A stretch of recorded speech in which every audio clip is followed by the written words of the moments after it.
Bismillahirrahmanirrahim. Assalamualaikum warahmatullahi wabarakatuh. Alhamdulillah wa syukurillah ala nikmatillah. Wassalatu wassalam ala rasulillah amma ba'du. Allahumma fakihna fid din wa allimna ta'wil. Alhamdulillah pada hari ini kembali kami akan menjelaskan terkait dengan materi pembelajaran yang terdapat pada bab 8, yakni ketentuan pelepasan dan perubahan harta dalam Islam. Ada beberapa macam nama dalam pelepasan atau perubahan harta yang diserahkan dari orang pertama kepada orang yang kedua. Yang pertama ada yang disebut dengan hibah.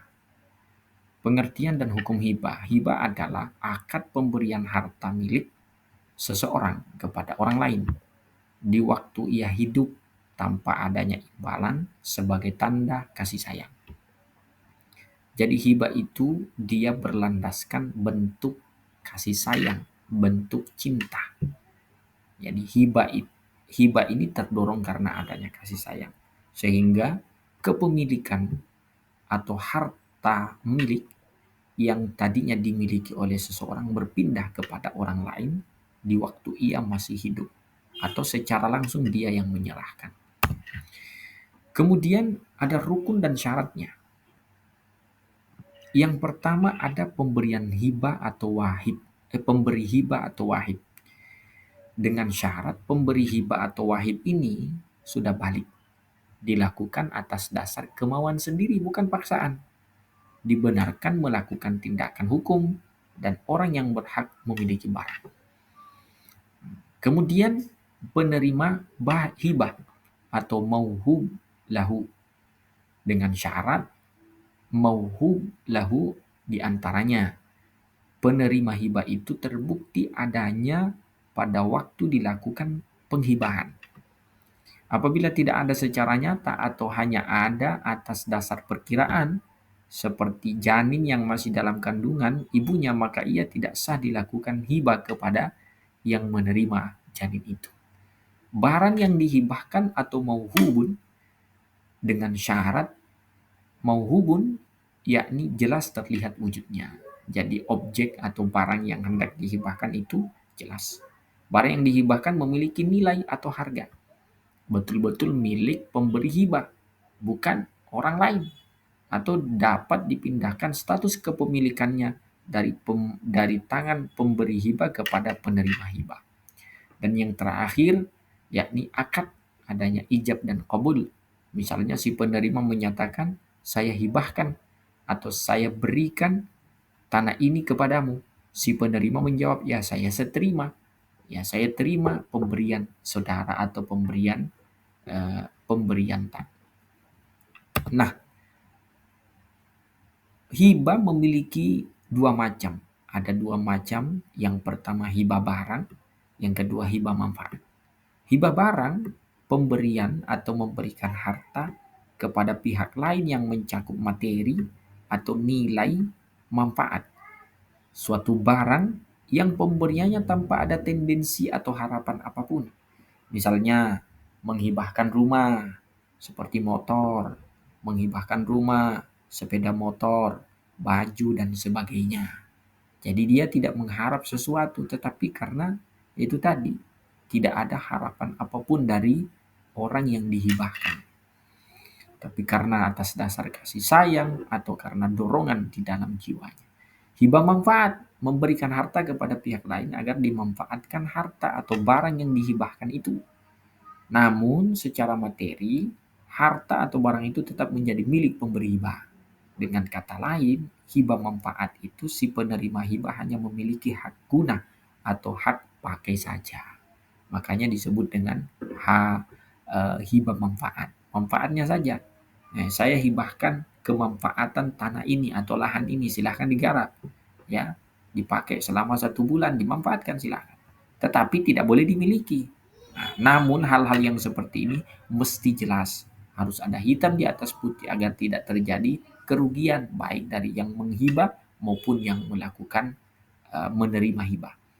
Hibah manfaat terdiri dari hibah berwaktu, ada hibah muajjalah, dan ada muajjalah. Ada hibah seumur hidup, ada hibah dikategorikan pinjaman arya, dan karena setelah lewat jangka waktu tertentu barang yang dihibahkan manfaatnya harus dikembalikan. Nah, biasanya dalam bentuk sewa, penyewaan, atau ada barang-barang tertentu. Mencabut hibah. Jumhur ulama berpendapat bahwa mencabut hibah itu hukumnya haram, kecuali hibah orang tua terhadap anaknya, sesuai dengan sabda Rasulullah. Tidak halal seorang muslim memberikan suatu barang kemudian ia tarik kembali, kecuali seorang bapak kepada anaknya. Tapi perlu juga diperhatikan dengan baik bahwa bila mana suatu barang yang dihibahkan itu disalahgunakan, maka terjadilah yang kemudian pemahaman terbalik bahwa boleh diambil. Artinya orang yang menarik kembali hibahnya seperti anjing yang muntah lalu dimakannya kembali. Kemudian hibah yang dapat dicabut. Hibahnya orang tua atau bapak terhadap anaknya, karena bapak melihat bahwa mencabut itu demi menjaga kemaslahatan anaknya. Bila dirasakan ada unsur ketidakadilan di antara anaknya yang menerima hibah. Misalnya si bapak memiliki anak lebih dari satu. Kemudian ada ketidakadilan dari anak kedua, ada komplain anak ketiga, maka boleh saja bapak itu menarik kembali hibah dari anak yang pertama. Apabila dengan adanya hibah itu ada kemungkinan menimbulkan iri hati dan fitnah dari pihak lain, maka dibolehkan untuk mencabut hibah itu. Kemudian ada sedekah dan hadiah. Sedekah adalah akad pemberian harta milik seseorang kepada orang lain tanpa adanya imbalan dengan harapan mendapat ridha Allah. Biasanya karena keimanan, dorongan mengharapkan pahala, berbagi, orang kemudian melakukan sedekah. Terutama di waktu-waktu yang, mohon maaf, terkategori sebagai mustajab. Sehingga ada harapan-harapan yang diharapkan kepada Allah Subhanahu wa taala dari sedekah itu. Kemudian ada hadiah, akad pemberian harta milik seseorang kepada orang lain tanpa adanya imbalan sebagai penghormatan atas suatu prestasi, karena ada kelebihan yang dimiliki oleh seseorang yang membuat orang itu tertarik, terdorong dirinya atau jiwanya untuk memberikan kepada orang yang memiliki prestasi itu atau kelebihan itu. Hukum hadiah menghadiahkan dari orang Islam kepada orang yang di luar Islam atau sebaliknya adalah boleh. Ya, karena persoalan ini termasuk sesuatu yang berhubungan dengan sesama manusia, hablum minan nas. Kecuali apabila hal-hal itu ada niatan-niatan tertentu atau ada tujuan-tujuan tertentu yang disepakati bersama. Nauzubillah, maka tentu penghadian itu akan menjadi haram. Kemudian hukum sedekah dan hadiah. Sedekah hukumnya sunnah. Ya. Artinya boleh dilakukan, boleh tidak. Tetapi ketidakannya itu kemudian orang yang mampu bersedekah dan tidak bersedekah, maka terkategori kikir dan merugilah dia. Hukum hadiah adalah mubah. Artinya boleh saja dilakukan dan boleh juga ditinggalkan. Tapi saling memberi hadiah itu Nabi contohkan. Karena dengan memberi hadiah maka akan terjalin hubungan yang harmonis di antara kedua belah pihak. Perbedaan sedekah dan hadiah. Sedekah ditujukan kepada orang terlantar, sedangkan hadiah ditujukan kepada orang yang berprestasi. Sedekah untuk membantu orang-orang yang terlantar, seperti fakir dan miskin, orang-orang yang memang membutuhkan bantuan dan ulur tangan dari orang lain. Sedangkan hadiah sebagai kenang-kenangan dan penghargaan kepada orang yang dihormati. Sedekah adalah wajib dikeluarkan jika keadaan menghendaki, sedangkan hadiah hukumnya mubah, boleh. Jadi orang memberi hadiah itu sangat-sangat dibolehkan. Bahkan dengan tujuan agar hubungan hablum minan nas antar sesama manusia itu semakin erat. Syarat sedekah dan hadiah. Orang yang memberikan sedekah atau hadiah itu sehat akalnya. Tidak dibawa perwalian orang lain atau anak kecil. Anak kecil tidak boleh saling memberi dalam arti perlu ada pengawasan. Boleh diajarkan tetapi tidak boleh dalam arti dia yang mengelolanya sendiri. karena mereka tidak memahami bagaimana dan bagaimana. Kemudian hadiah orang gila, anak-anak dan orang yang kurang sehat jiwanya seperti pemboros tidak sah sedekah dan hadiahnya. Maka dari itu perlulah mereka didampingi. Penerima haruslah orang yang benar-benar memerlukan karena keadaannya yang terlantar. Tentu dalam memberikan sedekah dan hadiah tidak sembarang, artinya boleh kita memberi tetapi memberi kepada orang-orang yang memang membutuhkan. Penerima sedekah atau hadiah haruslah orang yang berhak memiliki.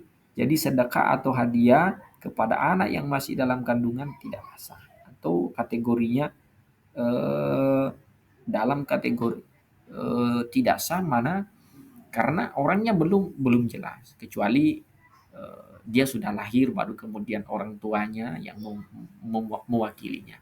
Barang yang disedekahkan atau dihadiahkan harus bermanfaat bagi penerimanya. Ya tentu, masa orang memberi sesuatu yang tidak ada manfaatnya, menyedekahkan sesuatu yang tidak manfaatnya. Maka mesti diperhatikan kemanfaatan dari barang atau hadiah atau sedekah yang diberikan.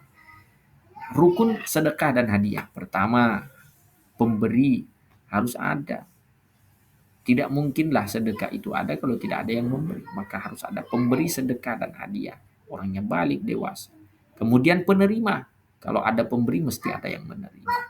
Ijab dan kabul. Pernyataan pemberi menyatakan, memberikan, penerima menyatakan suka atau senang. Barang atau benda yang disedekahkan atau dihadiahkan. Kemudian kategori yang ketiga adalah wakaf. Wakaf yaitu memberikan suatu benda atau harta yang dapat diambil manfaatnya untuk digunakan bagi kepentingan masyarakat menuju keridaan Allah. Ini wakaf. Wakaf itu kan asal katanya berhenti.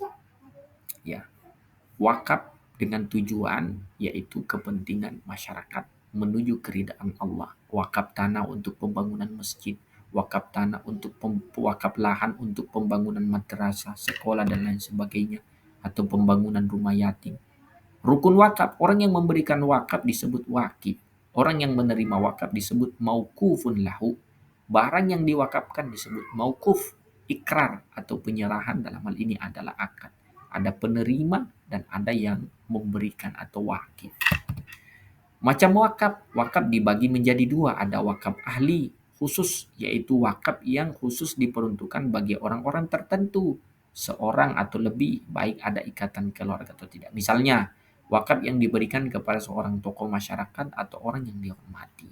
Seorang tokoh yang terpilih misalnya, mewakafkan, terpilih dalam apa saja.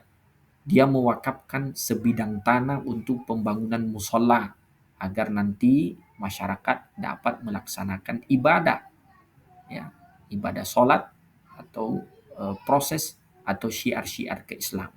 Wakaf khairi, wakaf untuk umum, yaitu wakaf yang diperuntukkan bagi kepentingan umum, misalnya wakaf untuk masjid, pondok pesantren dan madrasah. Selanjutnya, perubahan benda wakaf. Menurut Imam Syafi'i, menjual dan mengganti barang wakaf dalam kondisi apapun hukumnya tidak boleh. Bahkan terhadap wakaf khusus atau wakaf ahli sekalipun, seperti wakaf bagi keturunannya sendiri. Sekalipun terdapat 1001 macam alasan untuk itu. Tapi Imam Malik dan Imam Hanafi membolehkan mengganti semua bentuk barang wakaf kecuali masjid.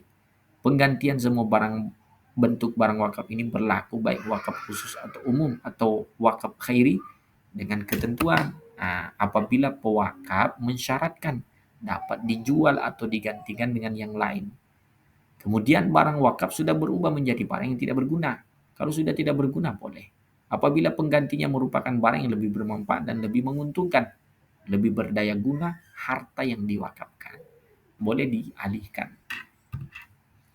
Nah, dari macam-macam perubahan dan pelepasan harta dalam Islam dapat dipahami bahwa ada ketentuan-ketentuan dan perbedaan-perbedaan di dalam pemberian harta dan pelepasan harta. Orang yang memberi dengan dasar cinta dan kasih sayang, ya disebut dengan hibah. Orang yang memberi dengan dasar mengharap keridhaan Allah, ya, dan diberikan kepada siapa saja, terkhusus kepada yang membutuhkan, sedekah. Orang yang memberi, ya, untuk keperluan umum ataukah ahli ataukah khusus, dengan bentuk wakaf untuk pemanfaatan, seperti sebidang tanah untuk madrasah, sebidang tanah untuk masjid dan lain sebagainya. Sehingga dari sini adik-adik dapat memahami bahwa pelepasan dan perubahan harta dalam Islam ada setidak-tidaknya ada 3 macam. Dengan demikian kita bisa melihat perbuatan yang kita lakukan, apakah kita bersedekah, apakah kita berwakaf, apakah kita memberi hadiah, dan apakah kemudian kita mendapatkan harta warisan. Demikian. Assalamualaikum warahmatullahi wabarakatuh.